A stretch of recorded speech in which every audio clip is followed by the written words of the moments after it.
Hello, hello. This is Dee of H&D Abroad. Um, I am uh, restarting, reinitiating our Thursday sister chats because I have a continued need for them and hope that you have space in your life to add two more sisters to your group that kind of shares the nitty gritty details of what it means to be a woman, what it means to be a Black woman in the world, and how we are making space for our needs, in addition to taking care of all of the other responsibilities that we have if we're a caregiver for parents, if we have young children, if you are navigating the work space. We talk about it all. We talk about health and wellness. Like we cover all those kinds of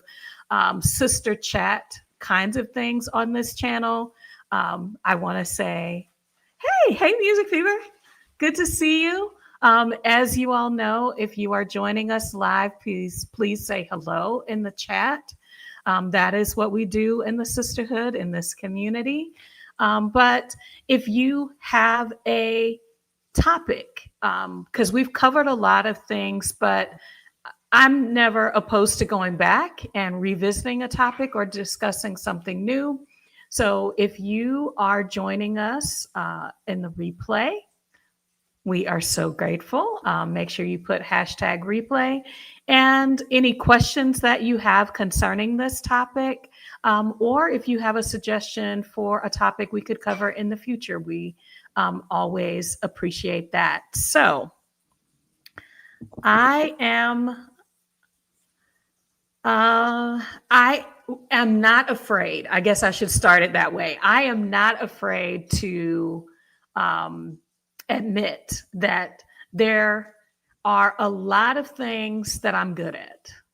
I am a woman who was raised by a woman who watched her mother and grandmother make $1 out of 15 cents. If that is your history, if you've known women or Black women in your lives that have really grown and flourished financially, even without a lot of without a lot of capital, a lot of things, we've been able to leverage a lot outside of money.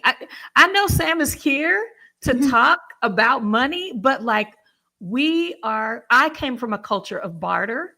Mm-hmm. I came from a culture of you can go to your neighbor and borrow a cup of sugar, that I knew that I could, if I had an extra egg and my neighbor asked for it, I'm definitely willing to share it. But in these days and times, we have to leverage that knowledge and that community in addition to the dollars and cents that it takes to fund our current lives, but also the lives that we want to have in the future. So it's the Wealthy Black Summit time. I'm hopeful that, let's see, this is year 3, I believe. Yeah, my 3rd year. So I'm going to ask Sam to introduce herself. I asked if I could say Samirith today, so she's letting me say Samirith today. But just to share to introduce yourself to our audience again, because I think this is the 3rd conversation that we've had around money. But also to share a little bit about why you've continued to see the need for the Wealthy Black Women's Summit, which is going to kick off our conversation today. Yeah. Well, first of all, thank you so much, Dee, for having me on your channel again, especially at this time of the year as I'm gearing up for, getting ready for the summit. It's always a pleasure to be here. I honestly have so much respect and love for you and and also Ermin, for what you're doing and also creating this space, allowing people to come in and talk to your audience. As you have mentioned, my name is Mira. I also go by Sam. A lot of people call me Sam. I live in Ottawa, Canada. And I consider myself a cycle breaker, to be quite honest with you. And I did not have that term before, but in really, I guess, doing a lot of introspection and researching, again, searching, I guess, soul searching, I've realized that there are a lot of things that I question. I'm very curious about things, and one of the things that I'm very curious about is money. And that has come from a young age, to be quite honest. I'm originally from Benin, West Africa. And growing up back there, it was really interesting to me to see the dynamic when it comes to money between, let's say, a man and a woman. And one thing that I've seen a lot growing up is, my mom's friends, or like people that she knows, staying in relationship that were not really serving them, but really not having any place to go because the men, their spouses at the time, were the one who had the money. So they really didn't have anywhere to go, because back then when you get married, it's not only you getting married, but it's your entire family getting married to the person. And so I promised myself, as a young girl, that I will do anything that I could to be able to stand on my feet by myself as far as money goes. And so, yeah, that to me, I feel like just promising myself something like that at a young age is also, I felt like I was also breaking a cycle back then, which has stayed with me. Fast forward to today, I am a single mother by choice. I am raising 3 beautiful kids on my own, which is such a lot of work. I'm not gonna lie, but so much joy, and I'm very happy that I was able to achieve that dream that I really wanted. Of course, I would have preferred to do with a partner, but also being able to do it on my own, and money has played a big part in that. Living in in a city where it's quite expensive to live, paying for daycare and all that by myself. So I'm very passionate about money, but also empowering Black women to take control of their money. And so, yeah, so the summit this year, we'll talk about it a bit more, but essentially this year is going to be around those things that we don't talk enough of in the Black community, and especially for Black women. Yeah. So, I wish it was, topics in particular we didn't talk about. I don't think if we talk about it, we don't talk about it enough. Yeah. Being raised in a Christian household, talking about money, being intentional about money. I don't know, at least from my perspective as a child, I was just like, it's not good to have a lot of money or to focus on growing money, because that is sinful or evil or prideful. And I was like, but if no one's talking about it, then I don't know what to do other than to be an earner. And so today's conversation, I think, is going to help us to talk about some things that are important. Yeah.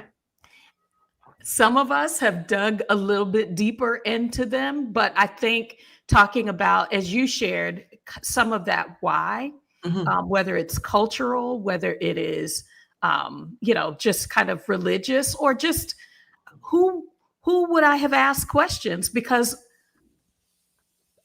your family of origin may not have had a lot of funds. Yeah. And so this is your first opportunity to really sit down with, now that I want to make a plan,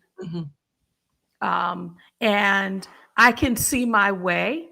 Some of us can see our way. Some of us, look, if we're looking at over 300,000 Black women losing their jobs in the US, that women are going to have to say, even if I've passively been able to afford my lifestyle, I need to be more intentional about my money, because the circumstances around earning, and then you look at the elevation in the price of goods and services, have also gone up. And so I've got to be more intentional about my money. Hey, Maya Spikes is here.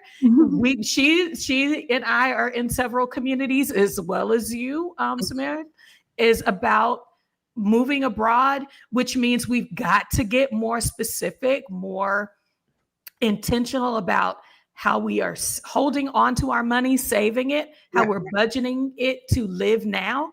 And Mhm. then we've got to have a few stepping stones, not because people have laid them out there, Yeah. but because we have put them in place so that we have something to step forward on. So, Yeah. And okay, yeah, go ahead. I just wanna actually piggyback on one thing that you mentioned. 300,000 Black women have lost their jobs and Mhm. counting.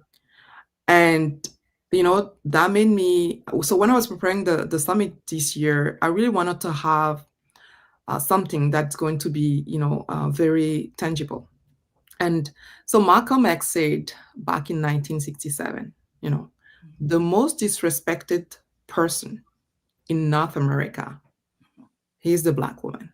Mhm. The most unprotected person in America is the Black woman. And the most neglected person in America is the Black woman. He said that in 1967. We are in 2025. What has changed? What has changed? Despite us collecting all the degrees, Mhm. trying to fit in, accepting all the microaggression, becoming someone else in workplaces, what have changed? And so, you also mentioned that a lot of us we grew up in an environment where we were told that money is bad. Well, that money can do a lot of good things. If Exactly. all of those 300,000 women had their money good, they'll be like, yeah, okay, well, I don't have a job, but that's not stopping my life. I'm still gonna be okay. The main reason why we're talking about it today is because most likely a lot of those 300,000 Black women were not ready for that. They were not thinking that they were gonna be losing their job. And behind one Black woman, it's a community. It's like the family. It's like the parents, the kids, the husbands, the church. It's so many people that we're holding on our shoulders. So for one Black woman to lose her job, that's a lot of people that are going to be impacted. And so when you stop thinking about, and that's one of the myths actually that you literally picked on, which is we think demonizing demonizing money. And money is a tool. It's a tool that we all have in our toolkit, same as time, same as other resources that we have in our toolkit that we can leverage whenever we need to. And so it's very important to just see it as just a tool and not seeing it as a bad thing. We have been so, used to be hearing that to become rich, that means that you have been doing bad things. You definitely has wronged so many people for you to become a wealthy person. Mhm. And I'm like, people are like the representation of the society. You have good people, bad people, not so good, not so bad. Same as poor people. You cannot tell me that all poor people are good people. There are Mhm. poor people that are not good people either. And that might be also the reason why they cannot build wealth. And so that has nothing to do, the way you actually handle money, or like, it has nothing to do with your personality. And a lot of time you will hear, oh, now that this person has money, they're not thinking. And we have that a lot in our community, right? You hang out with a circle of friends, and now for some reason, maybe your business has exploded, and you feel like you just need to be around people that are more in line. They're like, oh my god, this person is now neglecting us. And that may or may not be the case, but the reality is, like, money doesn't change people. Money just amplify the personality of someone. Mhm. So for that person to become the stranger today, guess what? That was already in them. And now they just have the mean to really not hang out with you anymore. Because we have also seen a lot of billionaires that have kept their relationship with, like, high school friends who are not at their level, because it's true relationship, true friendship, nothing to do with money. And so again, I just want us, especially in the Black community, to stop demonizing money and thinking that becoming rich, becoming wealthy is a bad thing because then you have so much money. We need to look at it from a positive way because you having so much money is also you being able to help more your community, you being able to do more in your life, you being able to move abroad earlier than you thought. So all of those good things they come with having the money. So I think it's really important that we change the narrative because it's not serving us right now. I'm ready to dive in.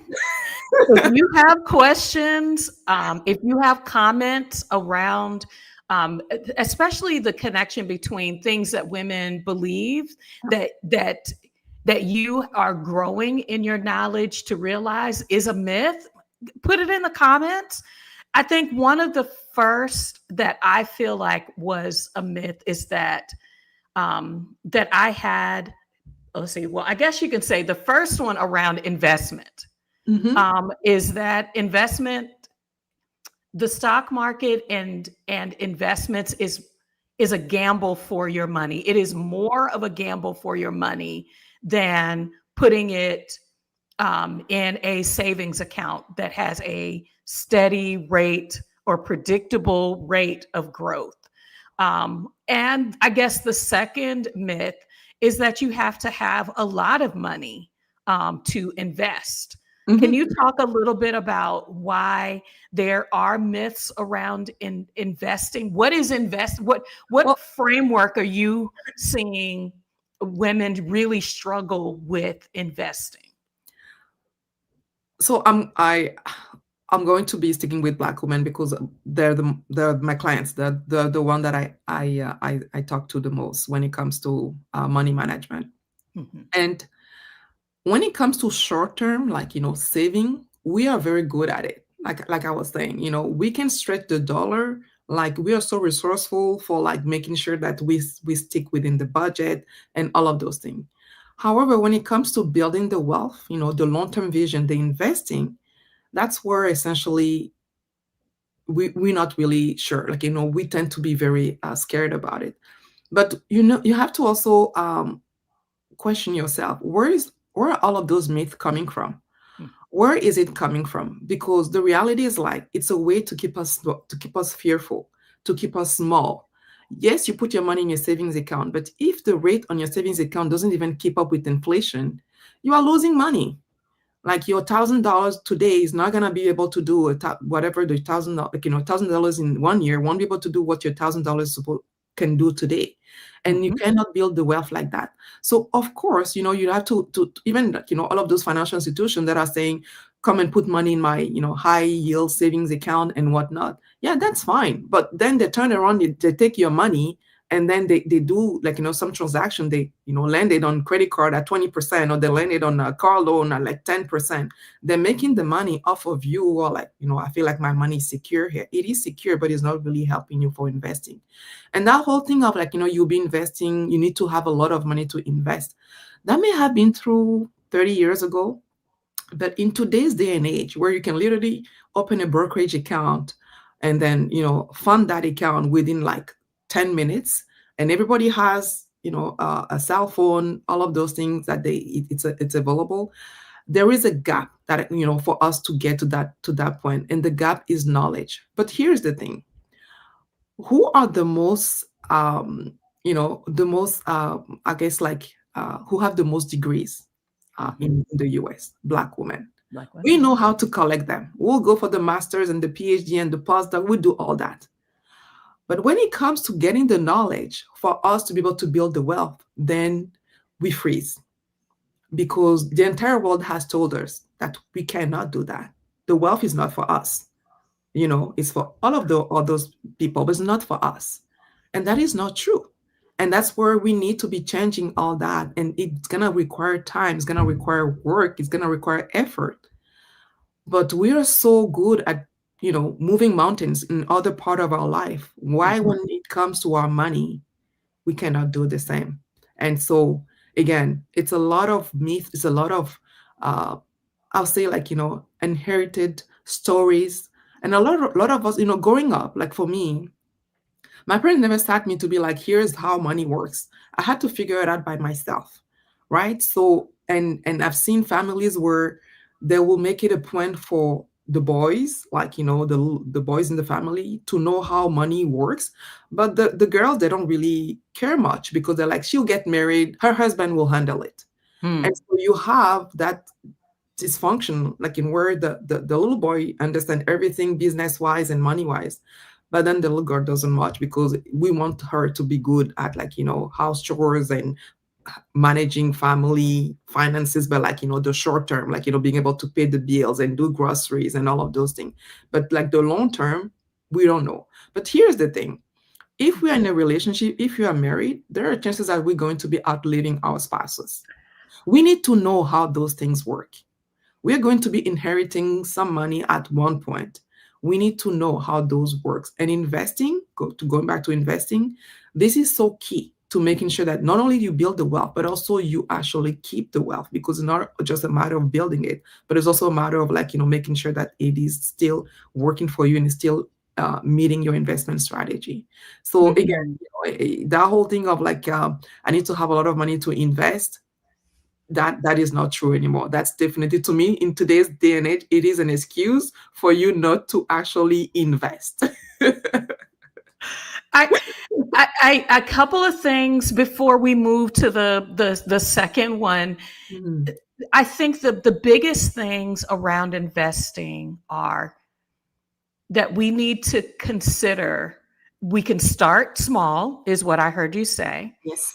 but it is a strategy that is really looking for two things that most of us um, may not consider to be highly valuable resources: Mhm. time and consistency. Yes. And that's really what, even if you have a small amount of money, time and consistency really can make a huge difference in starting the growth.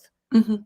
You don't have to know a lot to start small. You can, there, even when you're looking at, I want to protect my money, there are ways that the information is free.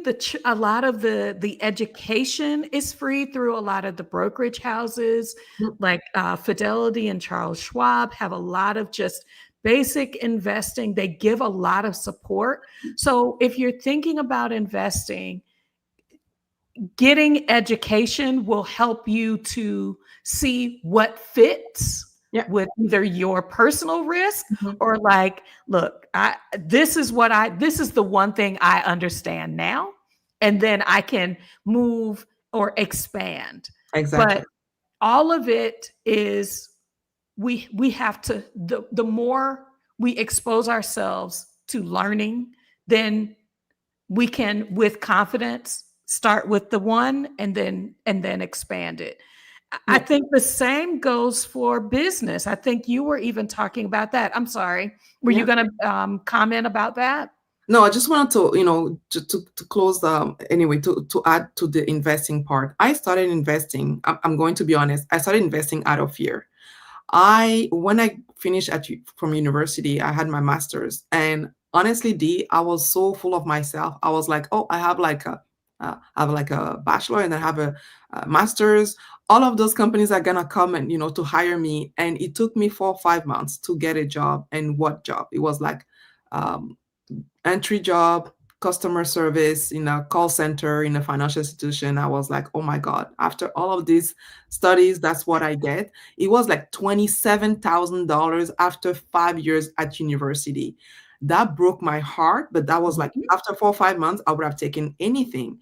And so I was like, okay, if this is going to be the trajectory of my career, what can I do so I don't get to do this job my entire life? Because I wasn't seeing myself working there. So that really even prompted me further to be like, how can I make sure that my money is working way harder for me than I'm working for it? And that's where I really got Mm. into the rabbit hole. And honestly, I learned so much from that job because I was taking calls and you were seeing people making decent money, being overdrawn in their bank account every day and having to get loans versus some people who are making like modest income, building investments account. And I'm like, how are they doing it? Like, so that, and like I say, I'm very curious. I'm like, how are those people who are not making not even like $50,000 a year are able to be like, solid six figures portfolio versus the one who are doing like $200,000 a year.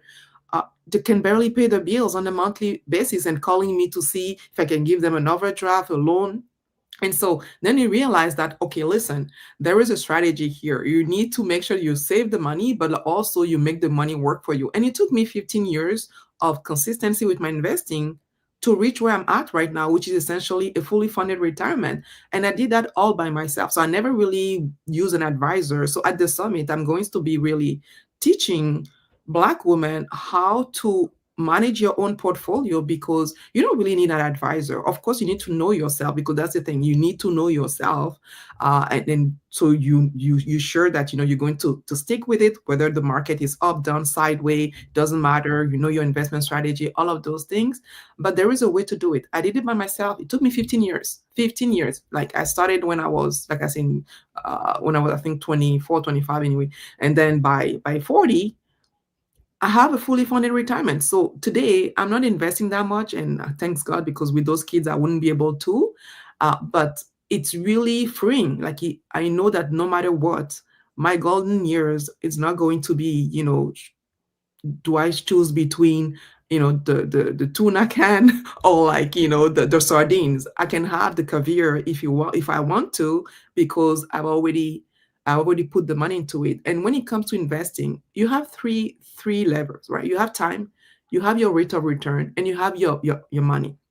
So of course, the more money you put into it, the more you can have. The higher your rate of return, the higher the bigger your portfolio. And then the sooner you start when it comes to time, the more time your money has to compound. But here's the thing: out of the three, time is the only thing you cannot get back. Mm-hmm. So when people say, oh, I wish I started 10 years ago, I'm like, start today. Forget about 10 years ago. You can take another 3 months and lament on how you didn't start 10 years ago, but that's a 3 month that your money is not working for you. So just start today, right? So that's the thing. Out of the three, time is what you're not getting back. So I really tell, when I coach my clients, I tell them, whatever has happened until today of us talking doesn't matter. We are Absolutely. starting new, we're starting fresh with your commitment to invest, and I'm going to show you how.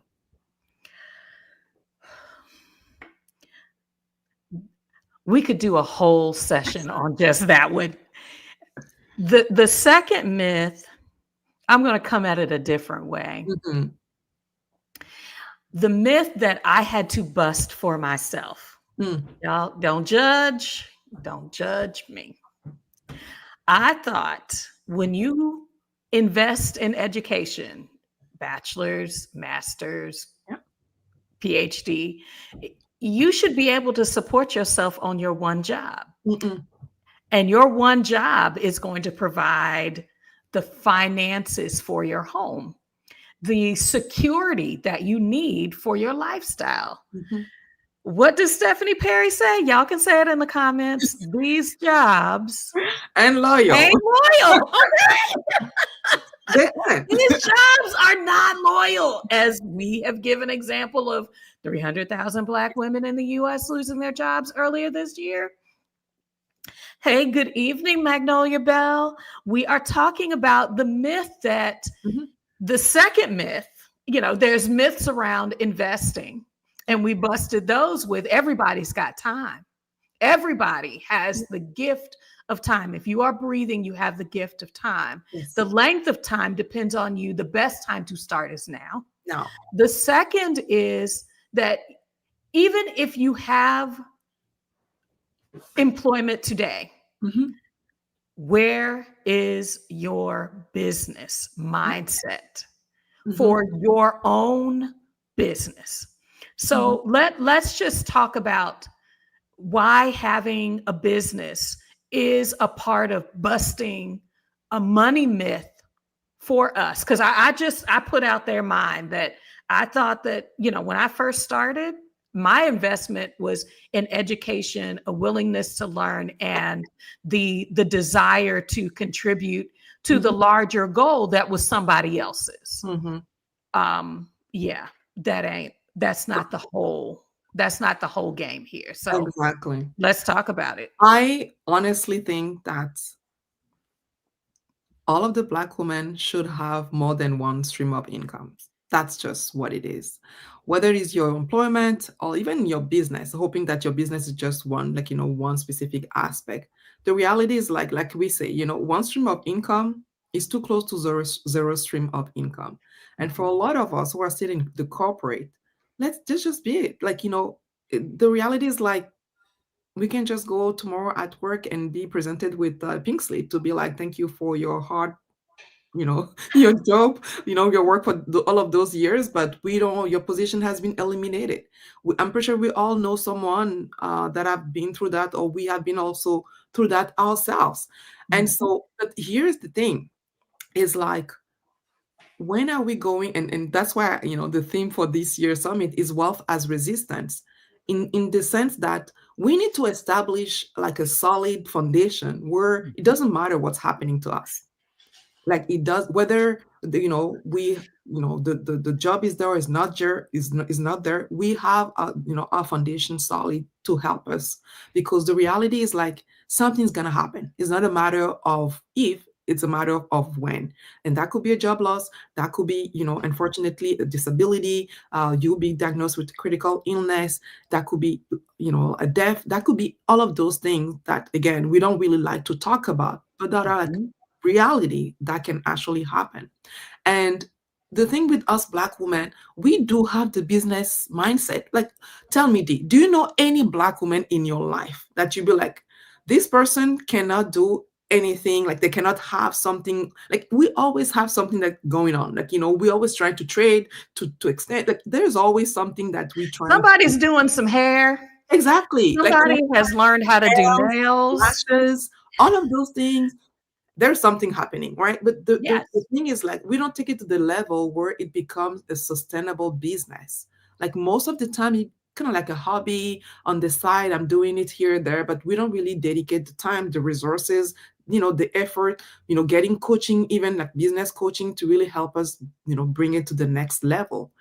But here's the thing that we have with business ownership we don't have when we actually an employee, is the freedom. People ask me, why am I also so gung-ho of building financial independence? It's because of the freedom. The freedom that you have to be able to be, okay, today I want to wake up at this time and do this with my kids. You don't have that when you're an employee and someone get to tell you where to be at what time and Mhm. what to do almost. You don't have that. But when you have a business, you get to actually set up the business in a way that is really fitting your life. It's not the other way around. And same thing, if moving abroad, you can have a business that can support that for you wherever you are going, whether it is online or even at the place where you're going. So I have Natasha Turner who's coming to the summit. She lives in Playa del Carmen. She's from the US. She's been living in Playa del Carmen for 5, 6 years now. And she Mhm. opened a Pilates studio in Playa del Carmen. But she did it in a way that she doesn't even need to be there, because she has a manager that is actually managing the Pilates studio for her in Right. Playa del Carmen. So she gets to live her best life. She travels, she does all of those things. And meanwhile, that business is literally producing cash flow for her every month. And that is her building a business abroad, like outside of the US, in a country that she decided to actually settle in. And all of that, to me, I find it just brilliant.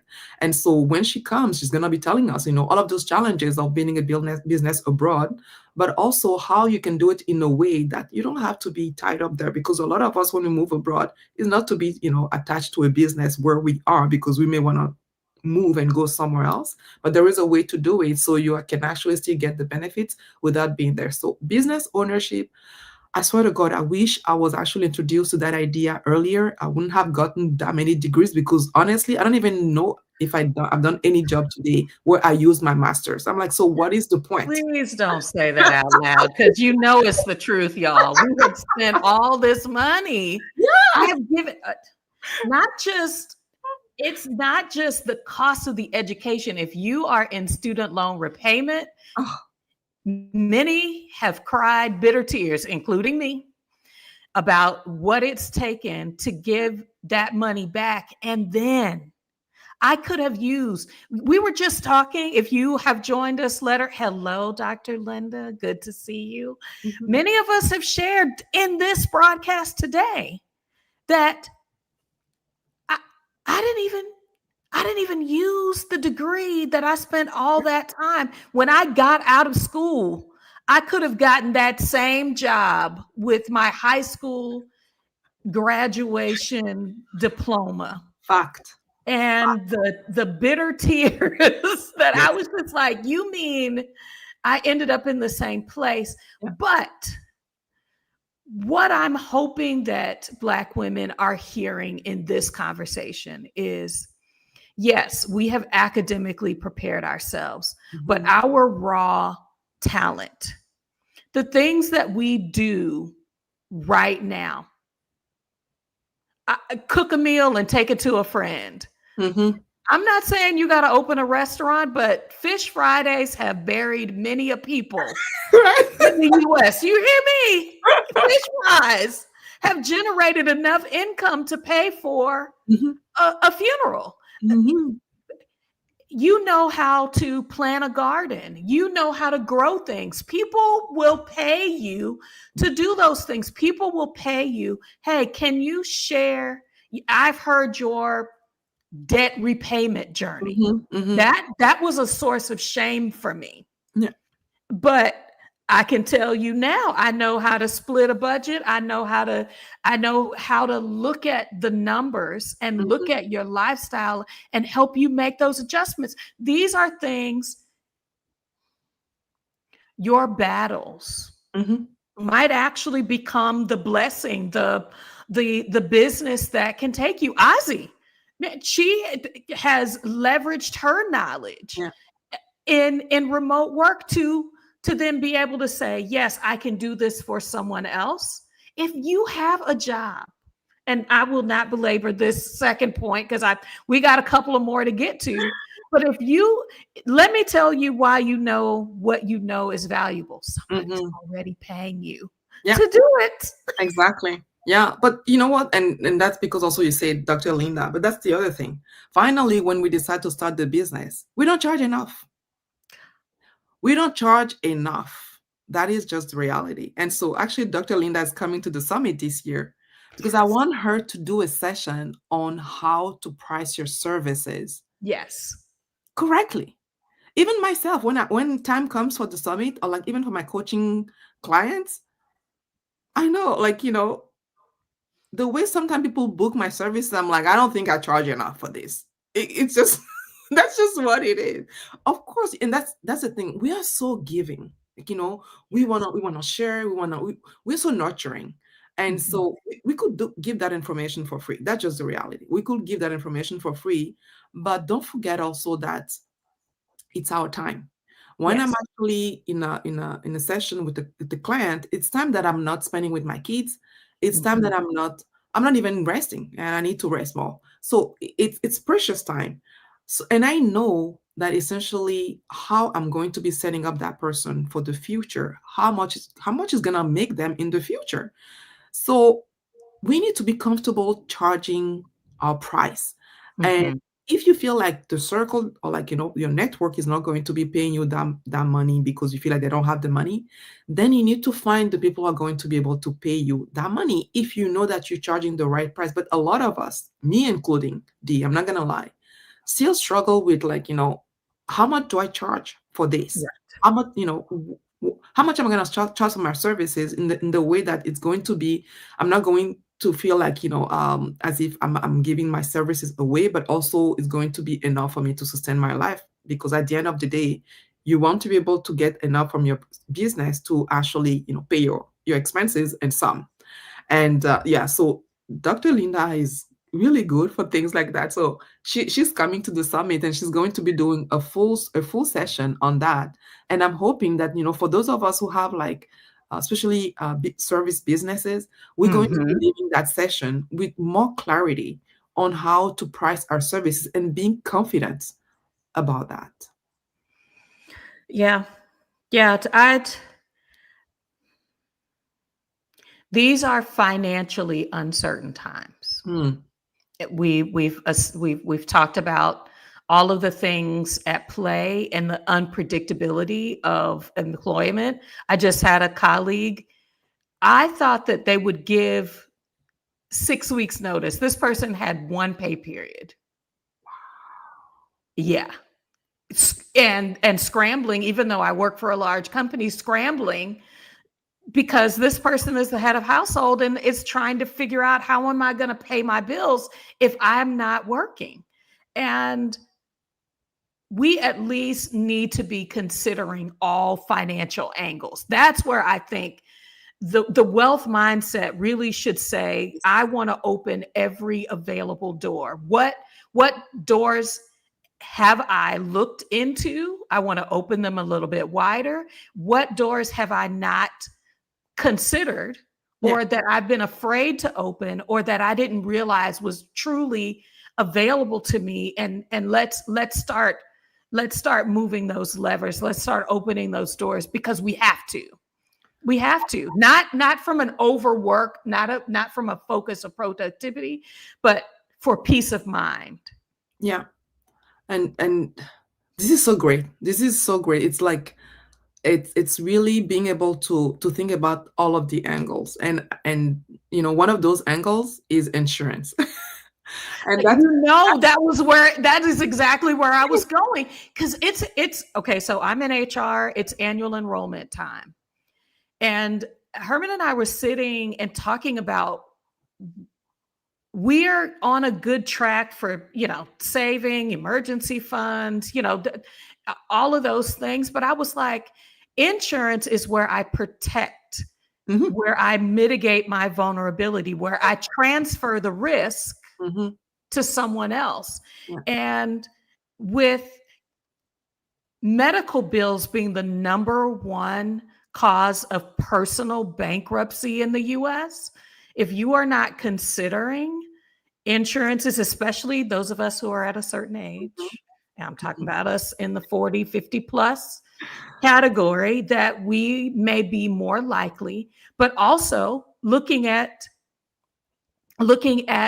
other ways that insurance, that is the primary purpose of insurance, Yeah. is transferring the risk from me to someone else. Mhm. So when is insurance really fulfilling that? And when is it not? Because I think that's a myth, is that either we need an overabundance of insurance, that is the Black community mindset, is I got to have a policy for everything and everybody. When is it enough, and when is it too much? Yeah. So I've seen both cases where people are like, "Oh, I don't want to talk about death." When I'm gone, my family will figure it out. So I've seen people like, "Okay, no, let me just cover all angles," to the point that people will over insure. Because sometimes when we're going through the budget and people are like, "I don't have money to invest." Well, let's look at your expenses, and then you're like, "But why are you paying all of that for insurance? I need to cover this and cover that and go." Yes, you want to protect yourself, but it's okay also if you don't protect at 100%, because the reality is, like, we don't know what may happen when and all of that. So you want to protect the big risk. But the reality is also, in our community, the whole idea of insurance is not really something that people talk openly about. What type of insurance you have, how much do you have, and why do you have that in place? And so for me, especially being a single income earner, it was very like, if something was to happen to me and someone needs to take care of my kids, the last thing that I want is for my kids to be a financial burden to them. Mhm. So because they already have probably to change their routine to take care of the kids physically. So what Mhm. can I do for at least the financial aspect not to be an issue? And that's where, the whole, I guess, life insurance comes in, but also other type of insurance, because a lot of time we have, I mean, in today's day and age, we have more chances of becoming disabled than being dead. So the whole disability insurance is also something. And I get it when people say, "Oh, I don't have that much money, to pay for insurance." But here's the thing. Who here owns a house and don't have, like, house insurance? Who here owns a car and don't have, like, car insurance? And they'll be like, "Yeah, but the government makes me to." Right. Okay, there is a reason why the government is making you to, because they don't want you to pass the risk to them. They Right. want you, to pay for that with an insurance company. So if something happens, they don't have, to pay for that. But because life insurance or disability insurance or critical illness is not mandatory, people, it's very selective. People like, I don't believe in that, or I have it with my employer. Yeah, you have it with your employer. But if you're part of those 300,000 women who have lost their job, well, it's gone. You don't have it Mhm. anymore. So you have to also keep in mind, what do I need by myself? And if the employer gives me something more, then that's fine. But then again, like I was saying, a lot of time it's a long-term vision. Mm. A lot of us, especially us Black women, because a lot of us were like in a bit of a, like I need to take care of things today and making sure food is on the table and the kids are, taken care of and all that. And we don't really think about the long term, protecting our wealth, building our retirement. That's another thing. I need to make sure that the kids have their college money, but your retirement is not secure yet, Or right? you're giving your money to your adult kids to help with their lifestyle. Exactly. Rick and Halisa Enabling said them. it. That's what it is. They said, Enabling them. if I'm giving you money today, you're gonna have to. I'm gonna have to depend on you in the future. Yeah. So we have to consider, like you said, the hard conversations we need to have are, yes, planning for the obvious, planning for college, planning for, planning. But if you're not also considering your needs in addition to other people's, um, it's going to be a rough time. Look, my mother, my mother is widowed. Having the conversations about, these are some things you might want to put in place, because I have not considered my resources in calculation for Mm-hmm. your overall needs. Supplement, yes. Yeah. Step in and add you to our household, yes, we have considered those things. But to take the full brunt of that, not when we have the time to talk, not when we have the time to put a house in a trust, not when we have the time to make sure that, what do you call those? Oh goodness, people always forget to put the oh goodness, it starts with a B. Y'all, perimenopause got me tonight. The beneficiaries. Oh yeah, the beneficiaries. Make sure that you've got several layers of beneficiaries on the different policies, on the bank accounts. These are hard, and you have said something. And Sabangale is here, and it's her birthday. Happy birthday! It's Sabangale's birthday, and Dr. Linda, she knows I always. It's my literal go-to when my brain don't work. Those beneficiaries, y'all.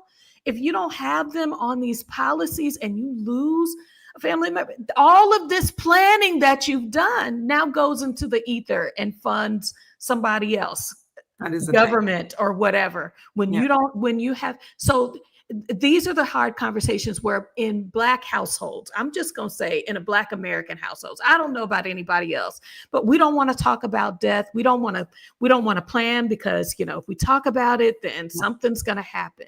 Exactly. Yeah. But you talked about peace. Mm-hmm. I lost my dad. The last thing we wanted to do is figure out where things were. The last thing I wanted to do was to have to use the logic part of my brain in my grief, or to figure out that I thought you had things set aside and you didn't. We have to say it's okay. The hard conversations are truly love conversations. Yeah.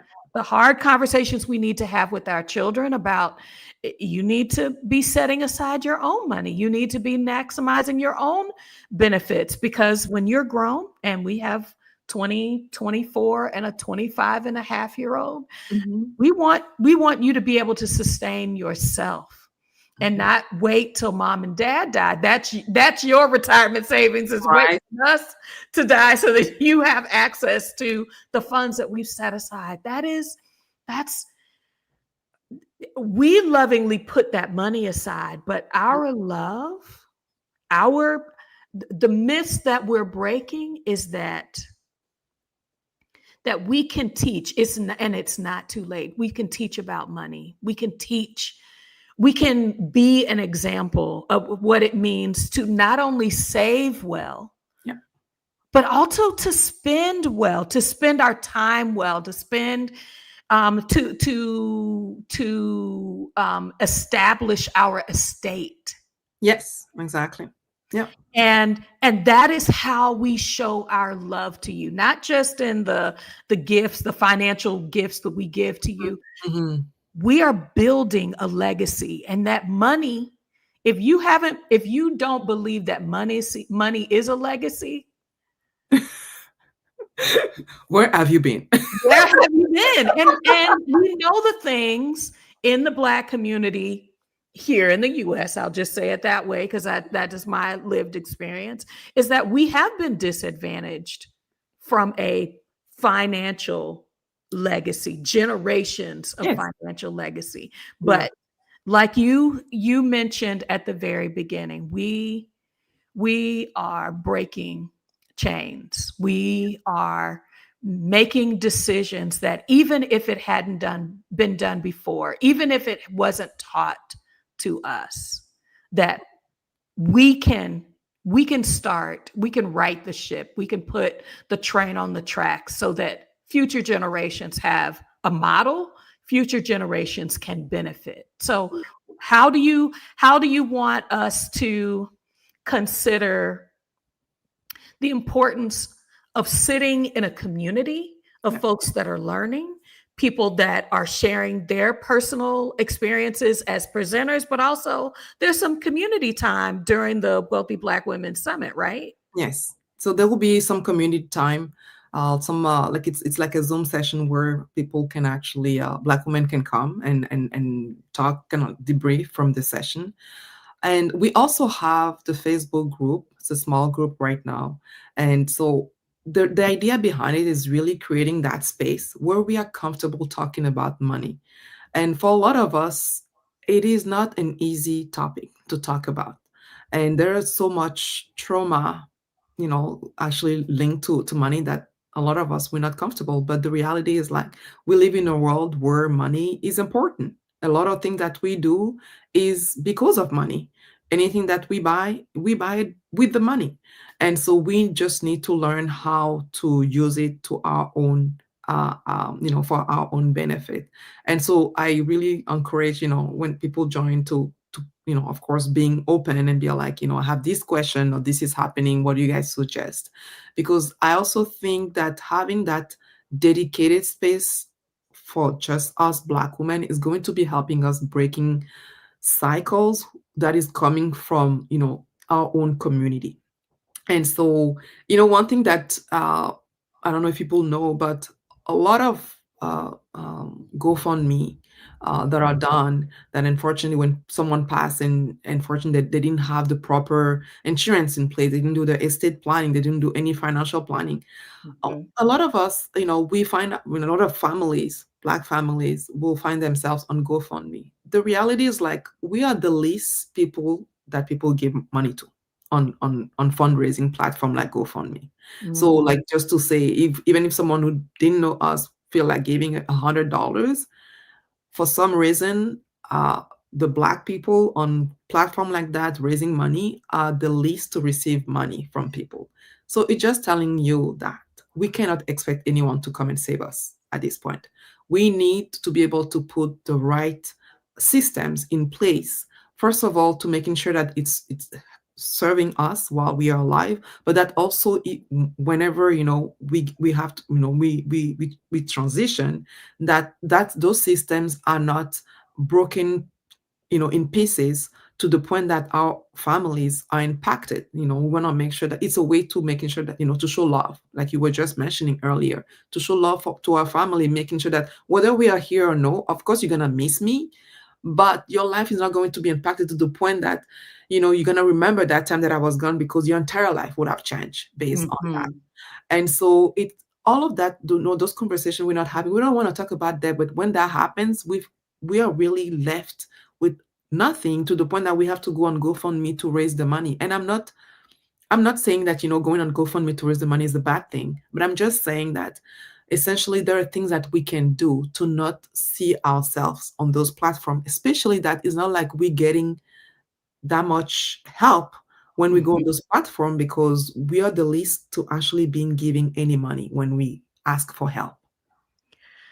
Maya's asked a really great question about, how do you set up beneficiaries when you're single, you don't have any children? Mhm. Like, are we going to be able to have those conversations? I mean, you are my shining example of how you can navigate the world when you're thinking about setting myself up.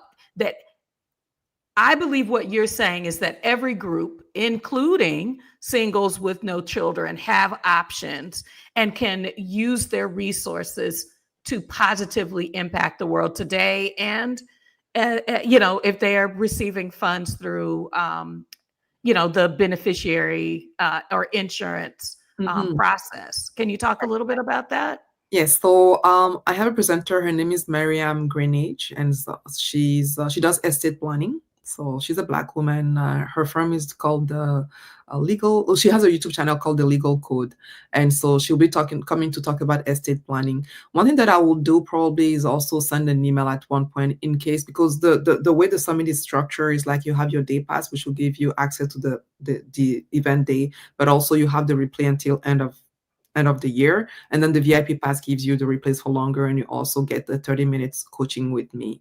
And so for people who are not available on November 22nd, the day that the summit is happening, but they do have questions and they want to make sure that their questions are answered, I'll be sending an email to whomever has registered, so they can actually send their question in advance, and which I'm going to be passing to giving to the speaker, so they can probably either address that as they're presenting, but also making sure that that is actually answered. So that would definitely be something that I can see Miriam talking about, because sometimes, especially when you're single with no kids, a lot of people think that I'm single, so even if I'm not here, whatever happens. And but the reality is, like, you have built assets, you have things, and you want to make sure that those things are actually taken care of in a way that hopefully you would have a say in it. So there is always so first of all, when I did the first time I actually got life insurance, you're gonna laugh maybe,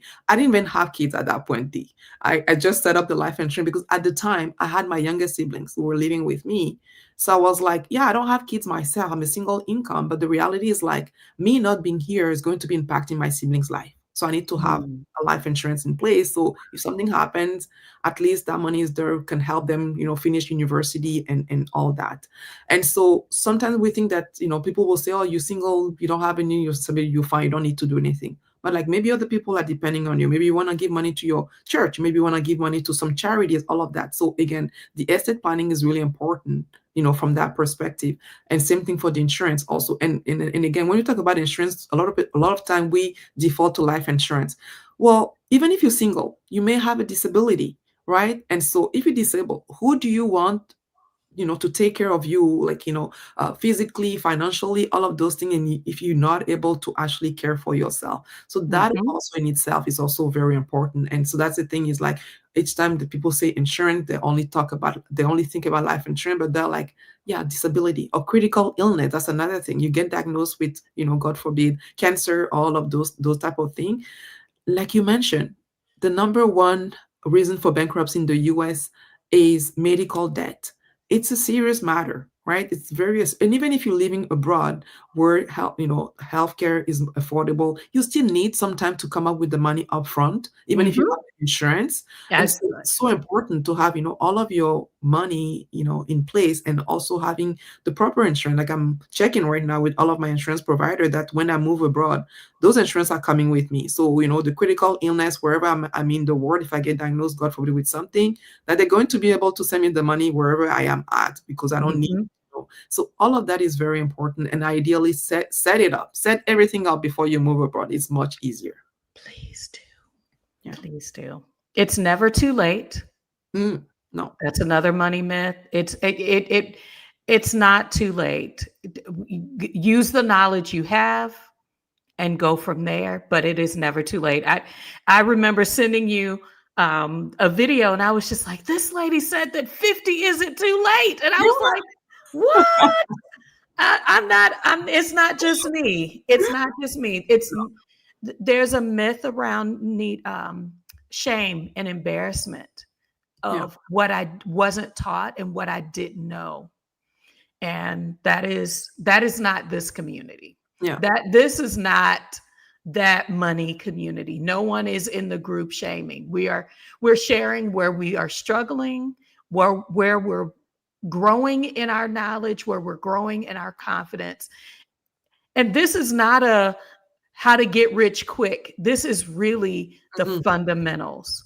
Yeah. These are really fundamental conversations and things that you can consider for yourself. 2025 is a breakthrough year. I truly feel like people are recognizing that things are not as secure as they once believed. Yeah. And that I need to take ownership of the today that I want and the future I desire, and that I can set those stepping stones in place, and I can do that with support. Yes. Black women cheering me on, Black women giving me more strategies that I had not considered, and that as I know more, I'm willing to share. That is every community that I'm intentionally engaging in, whether it's Samara's community, the Exodus Summit community, Dr. Linda's education community, Sandra's Black women investing community, intentionally engage communities where these are the foundations. And I'm so glad the Wealthy Black Women Summit is here, especially now. I put the link in the chat for today. There's a link also in the description. Are there any other points about the summit that you wanted to make so that folks know this is the summit for me? So I'm going to say, so money is very triggering. And I've gotten a lot of feedback, how can you do an entire summit all day talking about money? And I tell people, that's why I give you any of the passes have replays. You also need to listen to yourself. We all come from different backgrounds. Some people, like I say, have had a lot of traumatic, story with money. And so if you need to step away during the summit and not, or maybe something was said which was triggering to you, please listen to yourself, right? So because you can come back the following day and listen to the replays and whatnot. You may not have the opportunity to ask your question live. However, I want to recognize that for me, I can talk about money until I go blue. That's just me, right? But not everybody is like that. And so and I'm not talking about topic like, buying fashion and going traveling, which is fun and people are like all giggly. I understand that this is a very triggering subject. I want to acknowledge that, especially in our community, especially for us Black women. And so if you look at this and you're like, oh my God, I cannot do an entire day of just talking about money related items from one session to the other, because it is a packed day. We start at 7 a.m. And that's why I always start with something very soothing. So this year we're starting with breath work. That's our first session at 7 a.m. We're going to be doing breath work, and the title is Breathe into Abundance. because that's a mindset that I will like for people to have as we start a session later, like at 9 a.m. So from 9 a.m. all the way to 8 p.m. with I think maybe 2 or 3 hours break in there, we're talking money related item. For me, I'm having like the summit is actually for me. I'm gonna have a blast. But I understand that participant, people joining, it may be a little bit difficult for you. But I really want you to just listen to your body. And if you need to step away, to stop earlier, listen to your body, and then you will have a pass that will give you a replay for at least, if you get the day passes until end of December. So you still have an entire month to come back to it, because it will still be valuable information. So go at your own pace. If you feel like just being online for an entire day talking about money is just too much for you. So I just want to put it out there, so people actually know. Yeah. Absolutely. I want to thank the sisters who have joined us live. Thank you for joining. Those who are joining us in the replay, this is your space to continue to ask questions, to make comments about your own financial journey, and that even when things are shifting, we still have choices Yeah. that can lead us to abundance. First, Yes. we have to believe that ourselves, Mhm. and then get in community with others for encouragement, accountability, and good, solid teaching. And I Yes. think that is what the Wealthy Black Women Summit for 2025. You got folks that are saying, "Look, it is worth it." The previous two were excellent, and we're looking forward to this year. These kinds of testimonials tell you it is worth the investment. Mhm. I, as a Black woman, this is something I can be selfish about, Mhm. is learning more and bettering myself. Because as you said at the very beginning, when a Black woman learns something, when a Black woman has knowledge, the Mhm. ripple effect is to her children, to her Impressive. partner, to her community, to her church family, to the workplace. It ripples. There is a ripple Mhm. effect, and I'm willing to be that first for myself, and then for others. So we're putting on our own oxygen mask here. Exactly. Yeah. And breathing Um, hard that oxygen, making sure we get it in. Absolutely, absolutely. Thank Thank you you for to having our me. audience. Thank you to Samira for really spending time with us tonight. Come back, click on the link, go grab your ticket, because this is going to be a good one. Thanks for investing your time with us tonight. My pleasure. Bye bye for now. Bye.